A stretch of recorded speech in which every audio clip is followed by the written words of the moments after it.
오늘도 같이 공부해보자. 2차 방정식 풀이에 대해서 지금 우리가 배우고 있는데 2차 방정식이 첫 번째 공통인수가 있을 때 공통인수로 묶어서 인수분해를 하는 방법. 2차 방정식을 풀 때 우리가 인수분해가 되면 인수분해를 하고 인수분해가 안 되면 이제 앞으로 배우게 될 건데 근해 공식이라는 데다가 이제 넣어서 근을 구한단 말이야.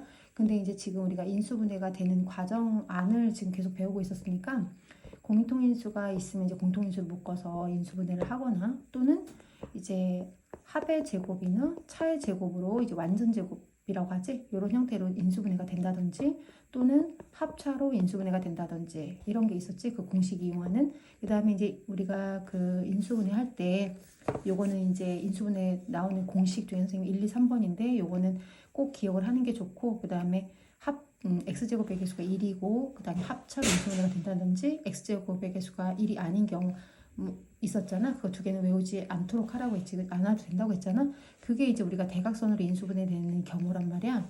그래서 이렇게 이제 여러 가지 인수분해가 되는 방법을 통해서 이제 2차 방정식을 푸는데 우리가 요거 그리고 이제 요거 순서대로 했고 그 다음에 어제는 이제 요거에 대해서 완전 제곱식과 연결을 해서 했지, 그지?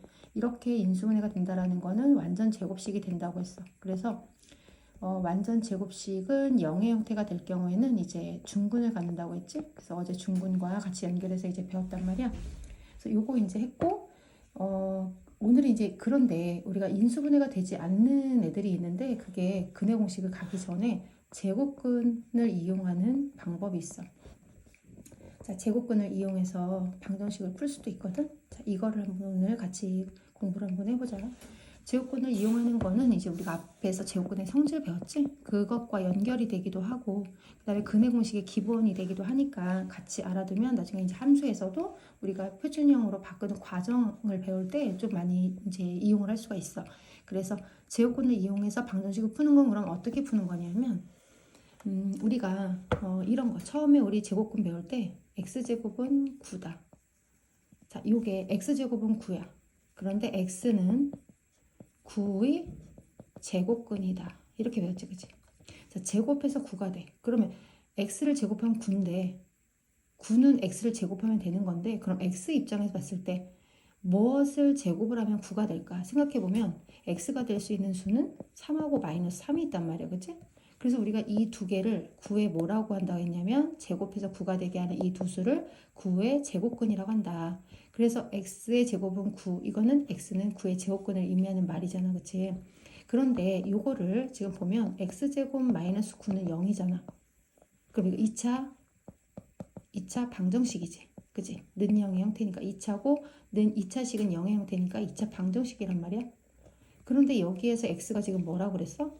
이거를 제곱근의 원리로 했을 때 플러스 마이너스 3이 나온다 그랬잖아, 그치? 그러면 여기하고 여기로 바로 연결 지어서 보면 우리가 제곱과 제곱근은 반대 개념이기 때문에 제곱을 떼면 x만 남는데 방정식은 x만 구하는 거니까 x만 남기는데 제곱을 떼면서 결국은 어떻게 했냐면 플러스 마이너스 루트를 붙여준 거지.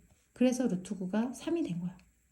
그치? 그러면 자 이제 이거는 제곱수가 되는 거라서 그렇지만 x제곱은 예를 들어 10이 있다고 하자. x제곱은 10이야. x는 10의 뭐야? 10의 제곱근이야.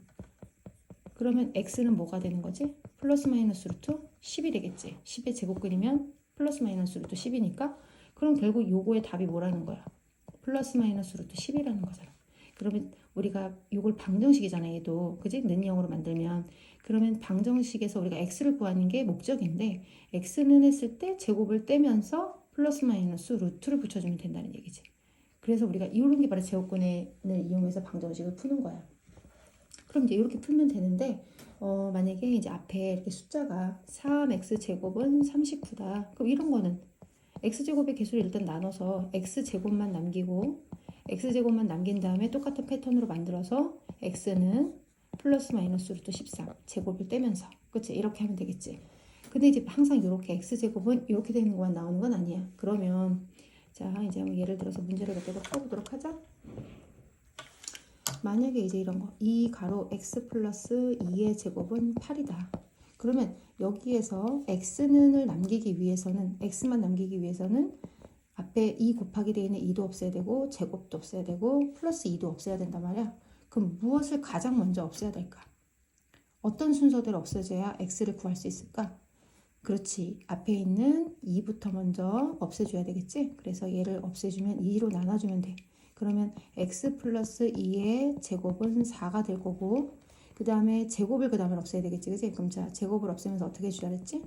플러스 마이너스 루트를 붙이자고 했지? 근데 얘는 플러스 마이너스 2가 되네. 자, 그런 다음에 x는 하려면 이 플러스 2가 이항을 하면 되니까 마이너스 2 플러스 마이너스 2가 돼. 자, 근데 답을 이렇게 쓰면 안 되겠지. 왜냐면 이 의미는 뭐냐면 마이너스 2 플러스 2와 마이너스 2 마이너스 2 이렇게 두 개로 쪼개 쓸 수 있잖아요. 플러스 마이너스라는 얘기는. 그럼 요거는 0이 되는 거고 얘는 마이너스 4가 되니까 따라서 답은 뭐라고 쓰면 돼?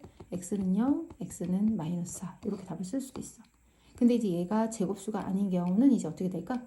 마이너스 2가 넘어가면서 마이너스 2 플러스 마이너스 루트 이런 식으로 답을 쓰면 되겠지. 그치? 자, 이렇게 해서 이제 풀면 우리가 제곱근을 이용해서 인수분해를 제곱근을 이용해서 우리가 2차 방정식의 근을 구할 수 있는 거지. 자, 여기에 이제 하나가 더 이제 뭐가 있냐면 이렇게 그럼 항상 이렇게 완전 제곱식의 형태로 이렇게 묶여져 있는 건 아니야. 완전 제곱식의 형태로 묶여 있어서 제곱근을 이용할 수 있는 건 아니란 말이야. 그러면 이렇지 않은 경우에 자, 어떤 거냐면 먼저 이제 조금 지우고 자, 어떤 경우냐 하면 완전 제곱식을 내가 직접 만들어야 돼. 요런 형태로 내가 직접 이제 식을 만들어야 돼.